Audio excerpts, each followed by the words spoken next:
أعوذ بالله من الشيطان الرجيم بسم الله الرحمن الرحيم وقل رب زدني علما نحمده ونصلي ونسلم على رسول الكريم اما بعد فاعوذ باللہ من الشیطان الرجیم بسم اللہ الرحمن الرحیم۔ قرآن شریف کی کلاس کا آغاز انشاءاللہ شروع ہوا چاہتا ہے۔ میں نے آپ کو پہلے بھی عرض کی تھی کہ انشاءاللہ جمعے کو جو ہے میں شروع کر دوں گی۔ تو سورہ فاتحہ کے پہلے میں نے فضائل بیان کیے اور جو ہے قرآن شریف کے فضائل بیان کیے۔ اب جو ہے انشاءاللہ ہر آیت کا یہ ترجمہ اور تفسیر ہوا کرے گا، اور جو ہے آہستہ آہستہ انشاءاللہ دیکھ لیں گے کہ پہلے ایک آیت کرتے ہیں، پھر آہستہ آہستہ دیکھ لیں گے کہ 2 ہوتی ہیں، 3 ہوتی ہیں، جس طرح بھی اللہ تعالیٰ چاہے، اس کی مرضی۔ تو سورہ فاتحہ میں جو ہے وہ 1 رکوع ہے اور 7 آیتیں ہیں، اور سب سے پہلے جو ہم پڑھتے ہیں سورہ فاتحہ میں شروع ہم کرتے ہیں بسم اللہ الرحمن الرحیم سے۔ بسم اللہ الرحمن الرحیم یعنی اللہ کے نام سے شروع کرتی ہوں جو نہایت مہربان اور رحم فرمانے والا ہے۔ بسم اللہ کی جو ہے فضیلت میں تھوڑا سا بیان کرنا چاہوں گی کہ حضرت جابر بن عبداللہ رضی اللہ تعالیٰ عنہ سے روایت ہے کہ جب بسم اللہ الرحمن الرحیم نازل ہوئی تو بادل اور مشرق کی طرف بھاگتی ہوئی ہوائیں ٹھہر گئیں، سمندروں میں تموج ہوا، جانوروں نے سننے کے لیے کان لگا دیے اور شیطانوں پر آسمان سے انگاروں کی مار پڑی۔ اللہ تعالیٰ نے اپنے عزت و جلال کی قسم کھائی کہ جس بیمار پر اس کا نام لیا جائے گا وہ اس کو ضرور شفا دے گا، جس چیز پر اس کو پڑھا جائے گا اس میں برکت عطا فرمائے گا، اور جو شخص بسم اللہ الرحمن الرحیم پڑھے گا وہ جنت میں جائے گا۔ حضرت عبداللہ بن مسعود رضی اللہ تعالیٰ عنہ نے فرمایا کہ جو شخص چاہتا ہے کہ اسے اللہ تعالیٰ دوزخ کے 19 فرشتوں سے بچا لے تو وہ بسم اللہ الرحمن الرحیم پڑھے۔ اس کے 19 حروف ہیں، اللہ تعالیٰ ہر حرف کے عذاب کے ایک فرشتے کے لیے ڈھال بنا دے گا، یعنی ہر حرف کو عذاب کے ایک فرشتے کے لیے ڈھال بنا دے گا۔ حضرت انس بن مالک رضی اللہ تعالیٰ عنہ سے مروی ہے کہ حضور صلی اللہ علیہ وسلم نے ارشاد فرمایا، جس شخص نے زمین سے ایسا کاغذ جس پر بسم اللہ تحریر تھی اللہ تعالیٰ کے نام کی تعظیم کرتے ہوئے اس ڈر سے اٹھا لیا کہ پامال نہ ہو، تو اللہ تعالیٰ کے یہاں اس کا نام صدیقین کی فہرست میں لکھ دیا جاتا ہے، اور اس کے والدین کا خواہ وہ مشرک ہی کیوں نہ ہو عذاب ہلکا کر دیا جاتا ہے، کیونکہ مشرک تو دوزخ میں ہی رہیں گے نا، لیکن ان کا یعنی عذاب ہلکا کر دیا جاتا ہے۔ روایت ہے کہ شیطان 3 بار اس طرح چیخ چیخ کر رویا کہ ایسا کبھی نہیں رویا۔ ایک تو اس وقت جب اس کو مردود اور ملعون بنا کر عالم ملائکہ سے خارج کر دیا گیا، یعنی کہ ملائکہ کی فہرست سے نا، ملائکہ کے عالم میں رہتا تھا تو وہاں سے خارج کر دیا گیا۔ دوسرے حضور صلی اللہ علیہ وسلم کی ولادت مبارک کے موقع پر۔ تیسرے اس وقت جب سورہ فاتحہ نازل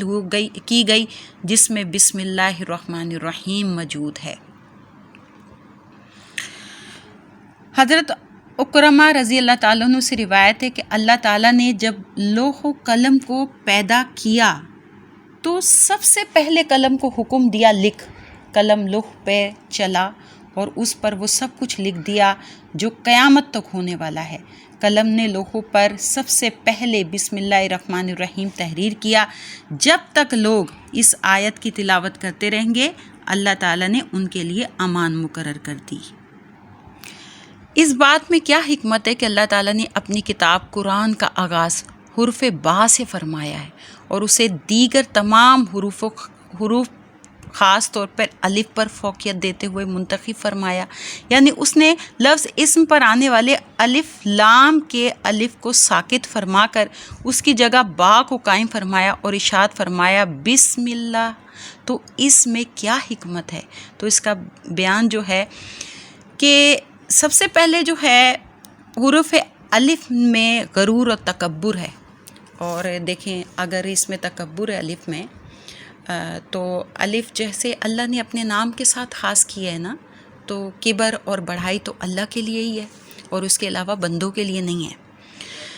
اور جو ہے جب کہ حروف با میں انکساری، تواضع اور عاجزی ہے، تو جب الف نے تکبر کیا تو اللہ نے اسے پست کر دیا، اور جب با نے عاجزی کی تو اللہ نے اسے بلند کر دیا، جیسا کہ حدیث میں ہے کہ یعنی جس نے اللہ کے لیے تواضع اور انکساری کی اللہ نے اسے اونچا کر دیا، اور جس نے خود کو بڑا سمجھا تو اسے اللہ تعالیٰ نے پست و ذلیل کر دیا۔ روایت ہے کہ جب اللہ تعالیٰ نے سیدنا موسیٰ علیہ السلام کو وحی کے ذریعے حکم دیا کہ پہاڑ پر آ کر میرا کلام سن لو، یہ خبر پہنچی تو ہر پہاڑ اس سوچ میں کہ وہی موسیٰ کے قدموں کا محل ہوگا، تکبر میں آ گیا۔ جبکہ طور سینہ ایسا پہاڑ تھا جس نے خود کو کمتر سمجھا اور سوچا کہ میں اس قابل کہاں کہ خدا سے مناجات کے وقت موسیٰ علیہ السلام کے قدموں کا مقام بن سکوں۔ اس پر اللہ تعالیٰ نے موسیٰ علیہ السلام کی طرف وحی فرمائی کہ تم اس عاجزی کرنے والے پہاڑ پر آؤ جو خود کو اس شرف کے قابل نہیں سمجھتا۔ اچھا، دوسرا یہ کہ حرف با خاص طور پر جوڑنے کے معنوں میں استعمال ہوتا ہے، جبکہ الف میں یہ خاصیت نہیں، وہ کاٹتا ہے اپنے بعد والے حرف کو، وہ کاٹ دیتا ہے۔ الف کے بعد جو بھی حرف آتا ہے تو وہ ملنے نہیں دیتا، لیکن با جوڑتا ہے۔ اور جو ہے حرف با میں ظاہری طور پر پستی اور انکساری ہے، لیکن در حقیقت یہ حرف اونچی شان اور بلند عزم کا حامل ہے، اور یہ دونوں باتیں صادقین کی صفات میں ہیں، جبکہ الف کا معاملہ اس کی ضد ہے۔ حرف با کی اونچی شان یہ ہے کہ اسے نقطہ عطا کیا گیا اور الف اس درجے سے محروم رہ گیا۔ اس طرح با بلند عزم ہوا کہ جب اسے نقطہ پیش کیا گیا تو اس نے صرف ایک ہی نقطہ قبول کیا، بالکل اسی طرح جیسے ایک موحد جو ہے ایک ہی خدا کو مانتا ہے، عابد ایک ہی خدا کی عبادت کرتا ہے، طالب مقصد ایک ہی مقصد کا قصد کرتا ہے، اور جیسے محب ایک ہی محبوب سے محبت رکھتا ہے۔ پانچویں یہ کہ جب با کو نقطہ ملا تو وہ اس بلندی کے مرتبے تک پہنچا تو اس نے یہ نقطہ اپنے نیچے رکھ لیا، یعنی با نے نقطہ بھی لیا تو نیچے رکھا۔ اب جیم نے بھی رکھا، لیکن جیم نے اپنے پیٹ میں رکھا ہے، اس نے نیچے نہیں۔ با کی یہ شان ہے کہ اس نے نیچے رکھا ہے۔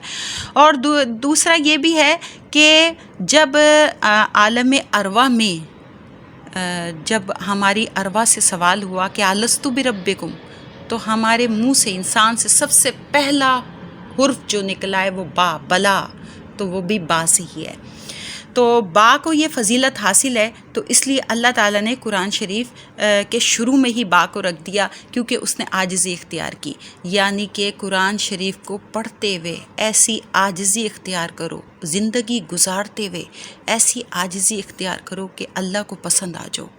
اور بالکل پستی کے ساتھ اپنے آپ کو ظاہر کرتے ہوئے کہ میں ناقص، کمزور، ناتواں،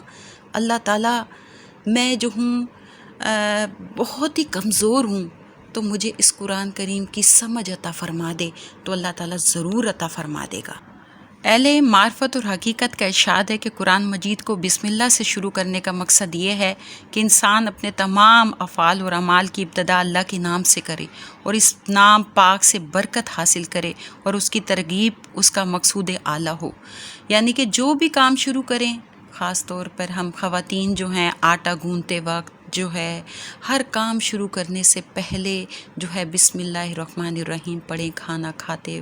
وقت ہر چیز کا، جو بھی خواتین گھر کے روزانہ کے کام کرتی ہیں تو وہ اللہ کے نام سے شروع کریں، تو گھر میں بہت ہی برکت ہوگی، اور جو ہے اور ہر اس کی یعنی جان میں، مال میں، کاروبار میں، ہر چیز میں اللہ تعالیٰ برکت عطا فرمائے گا۔ اللہ، لفظ اللہ جو ہے اللہ عز و جل کا ذاتی نام ہے، اور صرف اسی کی ذات کے ساتھ خاص ہے، نہ یہ لفظ کسی سے بنا ہے اور نہ ہی کوئی اور اس میں شریک ہے۔ اس لیے جو ہے اللہ کا نام جو ہے وہ اس میں بیان ہوا ہے، مثلا اللہ نے اپنی ذات کے لیے رکھا ہے۔ اگر اللہ کا الف حذف کر دیں، اللہ کا الف ہٹا دیں تو للہ رہ جاتا ہے، اگر پہلے لام کو بھی جو ہے وہ ہٹا دیں تو لہو رہ جاتا ہے، پھر دوسرا لام بھی اگر گرا دیا جائے تو ہو رہ جاتا ہے، یعنی اللہ کے پورے نام میں ہر لفظ میں جو ہے وہ معبود ہی کا معنی پایا جاتا ہے۔ تو اللہ کا جو ہے، چونکہ اللہ کی یاد کے وقت جو ہے شوق کی شدت، محبت کے غلبے اور دلی بے قراری کے باعث ہوش و حواس جاتے رہتے ہیں، عقل عاجز رہ جاتی ہے، بس اس میں گم ہونے کی بنا پر اس کا یہ نام رکھا گیا اللہ، اور اللہ ہی کو خاص ہے۔ بعض علماء نے اس بات کے قائل ہیں کہ الہ کے معنی ہے ایجاد کی قدرت رکھنے والا، اور بعض نے اس کے معنی سردار بیان کیے ہیں۔ اور رحمان اور رحیم، حضرت عبداللہ بن عباس رضی اللہ تعالیٰ عنہ فرماتے ہیں یہ دونوں نام اپنے اندر نرمی کا معنی رکھتے ہیں، لیکن ان میں سے ایک دوسرے سے زیادہ نرمی کا مفہوم رکھتا ہے، یعنی کہ اللہ تعالیٰ نے یہ دونوں نام جو ہیں رحمت کے لیے ہیں، یعنی اللہ جو ہے وہ جلالی ہے اور رحمان اور رحیم جو ہیں وہ جمالی ہیں، تو دونوں جلال اور جمال اللہ تعالیٰ نے بیان فرمایا ہے۔ اور اب رحمت میں اللہ نے دو نام جو ہیں وہ شامل فرمائے، رحمان اور رحیم، کیونکہ اللہ تعالیٰ کی رحمت جو ہے وہ تمام پورے اس پہ حاوی ہے، کہتے ہیں کہ نا اس کے غضب پہ بھی اس کی رحمت بھاری ہے۔ بعض علماء کہتے ہیں کہ اللہ عز و جل رحمان یوں ہے کہ وہ مصیبتیں دور کرتا ہے، اور رحیم یوں ہے کہ وہ گناہوں کی بخشش کرتا ہے۔ ایک قول یہ ہے کہ وہ رحمان اس طرح ہے کہ وہ مکمل طور پر راستے کی وضاحت کرتا ہے، اور رحیم اس طرح ہے کہ وہ اس راہ پر چلنے میں غلطیوں سے بچاتا ہے اور خیر پر ثابت قدم رہنے کی توفیق عطا فرماتا ہے۔ اللہ تعالیٰ جو ہے، آج ہم نے بسم اللہ الرحمن الرحیم کا ترجمہ اور تفسیر جو ہے مختصر طور پر جو ہے وہ ہم نے مثلا میں نے بیان کیا ہے، مثلا آپ نے سنا ہے، یعنی ہم نے پڑھا ہے اس کو، تو اللہ تعالیٰ ہمیں توفیق دے کہ ہم اس کے مطابق اپنی زندگی گزاریں، اور جو بیان ہو رہا ہے اللہ تعالیٰ اس کی صحیح ادائیگی کی توفیق عطا فرمائے، اور صحیح سمجھنے کی توفیق عطا فرمائے، اور اس پہ عمل کرنے کی توفیق عطا فرمائے۔ والسلام۔